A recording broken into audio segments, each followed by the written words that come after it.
Hi, I'm Tony with Xevant. Today we're going to be going over TrendLogic. We're going to cover that module and its core components and features. Let's get started.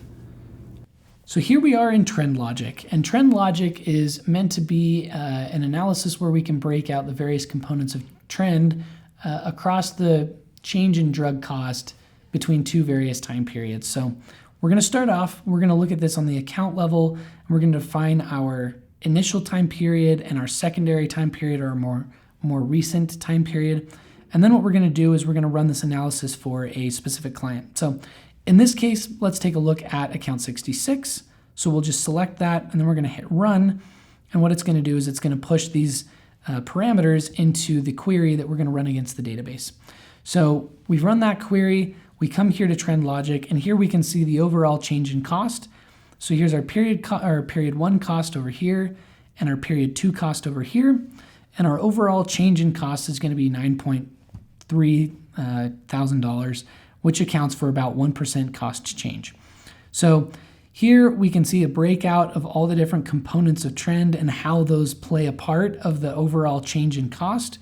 And then what we do is we can look at the cost per utilizer effect as well.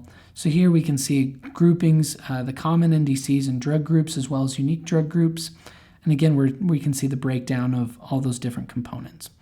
Then we have specific analyses geared towards just opening up the hood a little bit for each of those different components. So here we're looking at discounts. We can see the top drug groups as well as the bottom drug groups. And you can see it's something very similar for inflation. We have the rest of the components accounted for here in these dashboards.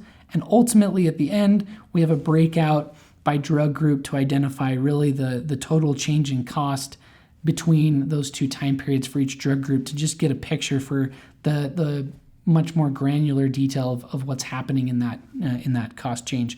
Ultimately, this is meant to be a slide deck that we would use in a presentation. So what we can do at any point here is download this as a PDF or as a PowerPoint. We'll come down here to select specific sheets from the workbook. We'll select all and unselect the parameter page. You can leave it in if you want, but generally we don't do that. We can hit download, and it will download it to a PDF document or a PowerPoint document that you can then use in a presentation. That's all for now. For more information on this or any other Xevant module, you can contact us direct or at our website, xevant.com.